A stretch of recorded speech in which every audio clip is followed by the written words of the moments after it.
ang mga impormasyong aming nakalap sa mga nakalipas na linggo mula sa aming sariling pag-aaral at pagsasaliksik na suportado ng mga impormasyon mula mismo sa mga DPWH officials at insiders, pati ilang contractors, kasama na rin ang open sources. Una, ang kalakaran ng ilang mga kontratista at mga kasabwat nila sa gobyerno na sa paghahati-hatian ng pondo, kasama na rin ang mga termino o codes patungkol sa kanilang modus. Pangalawa, ang mga palpak na proyekto dahil sa paggamit ng substandard na materyales, kasama na ang mga kontratistang nasa likod nito. Pangatlo, ang mga proyektong lantarang inaangkin bilang congressional insertions. Pangapat, ang patuloy na pagbaha sa iba't ibang lugar na narating namin kahit taon-taon ay paulit-ulit na binubuhusan ng bilyon-bilyong pondo. At ang pinakahuli, ang mga tinatawag ng Pangulo na guni-guni o ghost projects na aming nahukay. For over 15 years, from 2011 to 2025, we appropriated more than 1.9 trillion pesos for flood control management program under the budget of the Department of Public Works and Highways alone. Sa loob lamang ng 3 taon, mula 2023 hanggang 2025, higit 1 trillion pesos ang ating inilaan sa ilalim ng 3 naipasang budget measures para sa flood control. Halos 53% ng kabuuang pondo sa loob ng 15 taon. When we are speaking in trillions of pesos, we should expect our streets and low-lying communities to be flood-free when the rains pour. Gayunpaman, sa paghagupit ng magkakasunod na habagat at mga bagyong Krising, Dante at Emo, ilang linggo pa lamang ang nakalipas, kasamang winasak at inanod ng baha ang bilyon-bilyong pisong halaga ng mga flood control projects na halos bago at kakukumpleto pa lamang na dapat sana ay nagbigay proteksyon sa ating mga kabahayan at komunidad. Corruption has been so pervasive and systemic that doing so is like a piece of cake. And when I say piece of cake, I mean that funds for a specific project are divided, shares vary depending on greed, big parts swallowed by corrupt operators, both from the public and private sectors, leaving only crumbs for actual project implementation. May ilan pang ang proyekto, hindi man lang nagtira para sa taong bayan. Ang tawag ng Pangulong Marcos dito, guni-guni o ghost projects. Mr. President, let me illustrate an example of the pie sharing in a severely corrupted project. Nais kong bigyan diin na hindi ito representasyon ng lahat ng kalakaran sa flood control projects sa buong Pilipinas.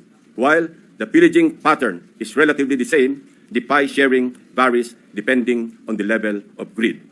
Ihiwalay muna natin ang mga regular o legal na buwis at insurances na automatic na binabawas sa mga proyekto.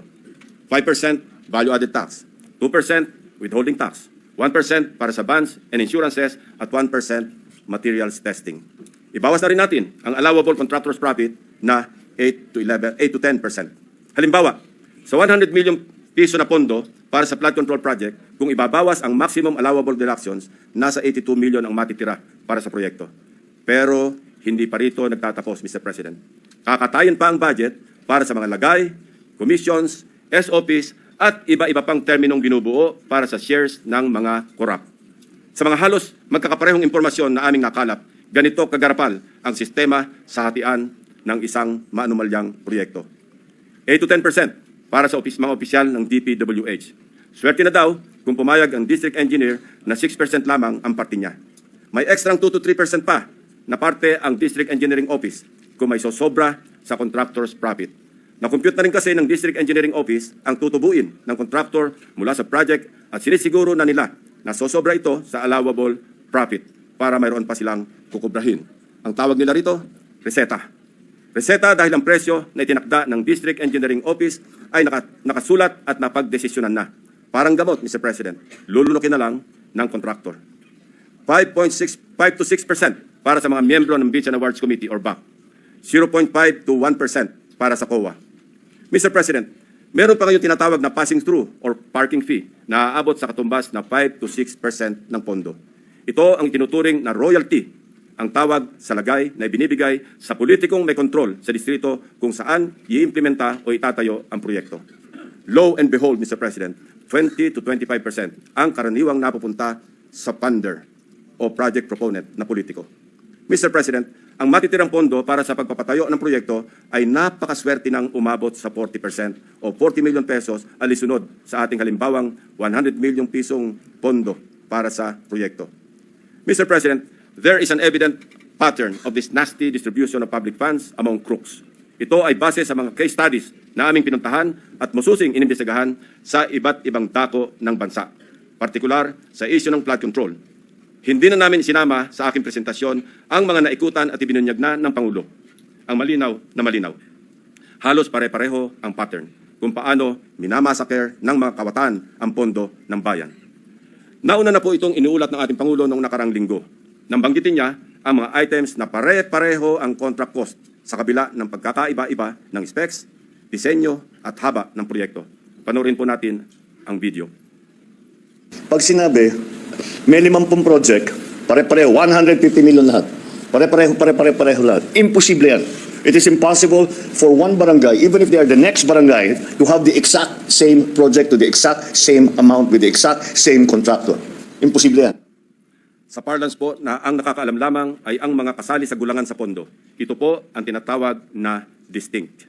Distinct ang mga budget items na makikita sa General Appropriations Act at awarded contracts na may pare-parehong halaga para sa magkakalapit man o magkakalayo na proyekto. Distinct dahil ayon sa aming mga informants sa loob ng DPWH at kinumpirma ng ilang contractors, coded na budget ito para mayroong pagkakakilanlan ang mga quote-unquote may-ari ng proyekto. Para sa mga nakakaunawa, ang ibig sabihin po ay akin yan. Sa Bulacan First Engineering District na pinamumunuan na magkasunod na tinanggal sa pwesto na sina dating District Engineer Henry Alcantara at ang pumalit sa kanya na si Bryce Hernandez. Napag-alaman naming talamak ang ganitong kalakaran. Bakit? Sapagat ayon sa mga contractors at DPWH officials na nakipag-usap mismo sa akin at aking staff, ang dalawang ito ay halos pareho lang ang pagmamahal sa pera. Napabalita pa nga kamakailan na ang isa sa kanila ay nakakapagpatalo ng 100 milyon sa isang kasino dito sa Metro Manila. Mr. President, sa District Engineering Office na ito, sa ilalim ng pamumuno ng dalawang nabanggit na opisyal, para sa taong 2024, 28 proyekto ang pare-pareho ang pondo kahit magkakaiba ang specs, disenyo at haba. Distinct. Babalikan po natin, Mr. President, mamaya ang lalawigan ng Bulacan na aming maituturing na pinaka-notorious pagdating sa anomalya ng flood control projects base sa aming mga findings. Unahin muna natin ang kaso ng questionabling flood control project sa lalawigan ng Pampanga. 4 years now, the Riverbank Mitigation Project in Candating, Arayat, has been the face of a failed flood control project. Tuwing umuulan, panay ang aray ng mga taga-Arayat sa pag-apaw ng ilog na hindi mapigilan ng flood control. Mr. President, binisita ng aking mga staff ang Arayat nitong nakaraang 2 linggo lamang na tinamaan din ng hagupit ni Emong at nagdulot na naman ng pagguho ng ilang bahagi nito. Take note, Mr. President, katatapos lang ng panibagong repair nito noong lang Hunyo ng kasalukuyang taon, 2025. Sa itsura ng structure, tila baga hindi binibigyan pansin ng gobyerno ang Candating. Pero kung babalikan natin isang taon pa lamang ang nakakaraan o noong Agosto 2024, may gumuho ng flood control matapos mahagupit ng monsoon. Mr. President, a review of the budget books shows that we started funding the construction, rehabilitation of slope protection along Pampanga River, Candating, Arayat, Pampanga, way back in 2018. Let me give a rundown. In 2018, we already spent 20 million pesos on a project for the construction, rehabilitation of slope protection along Pampanga River, Candating section, Arayat. Kalaunan, nasira. Since then, it has become a cycle, Mr. President. We used the people's tax money to repair it in 2023 for a contract price of 91.6 million pesos. It was repaired again by another year's tax money in 2024. This time, not once, but twice, 91.8 million for phase 1 and 91.4 million for phase 2. Take note, 20 million pesos lang ito sa una at original construction. If the original construction cost was only 20 million pesos in 2018, why did the repair cost balloon to 350% or 91 million in 2023 and another 183 million pesos in 2024 or an overall increase of 815%? Aba, at nawili na ang funder ng Edmarie Construction na siyang palaging nananalong contractor sa Candating, Arayat, Pampanga noong 2023 at 2024. Naglagay pa ulit ng 100 million pesos ngayong taon. Buti na lang, pinigil ng Malacanang ang pag-release ng pondo. Distinct then, but in a very distinct way. As I mentioned earlier, all of these were awarded to the same mighty contractor, Edmarie Construction and Trading.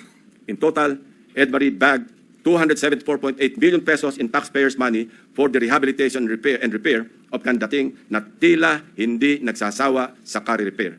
Hindi lang po yan ang issue ng Edmarie. How can this contractor, with an unusual share of controversies, including being delisted as DHSUD builder in 2023, be trusted to rebuild its own consistently collapsing project, which has evidently come with great cost and loss to the government? Paulit-ulit ang pag-repair, ngunit ganito pa rin ang kalagayan sa Candating Arayat. Arayat ko po. Mr. President, magtungo naman tayo sa Hilagang Luzon, partikular sa probinsya ng La Union, kung saan matatagpuan ang Bawang River Basin, na kung saan matindi ang congressional insertions. Sa tulong ng mga concerned groups and individuals, napansin namin ang bilang ng flood control projects na bagamat wala sa National Expenditure Program noong 2024 ay biglang tumubong parang kabute sa General Appropriations Act ng nakaraang taon. Halimbawa, ang construction of flood control structure along Bawang River Basin. 2 items lamang na may tig 50 million pesos ang nakalaan sa bahagi ng Nagilian. Samantalang, ang bayan ng Bawang ay wala pong proyekto sa National Expenditure Program. Abracadabra, sa naipasang 2024 General Appropriations Act, nagkaroon ng 10 items na nahahati mula Package 1 hanggang Package 10 na may tig 98 million pesos ang biglang umusbong para sa Nagilian. Sa kabuuan, ang 10 packages na ito ay umabot sa 967.4 million pesos. Halos 1 bilyong piso kumpara sa 2 tig 50 million lamang sa 2024 NEP. Sa Bawang naman, 7 packages ang lumitaw na may magkakaparehong halaga, 89 million pesos each. Sa kabuuan, ito ay nagkakahalaga ng 623 million pesos mula zero budget sa NEP ng 2024. Sa aming masinsing pagkalkal, ay natuklasan naming iisang kontraktor ang naawardan ng lahat ng packages na ito, ang Silver Wolves Construction Corporation. Distinct pa rin, distinguished colleagues.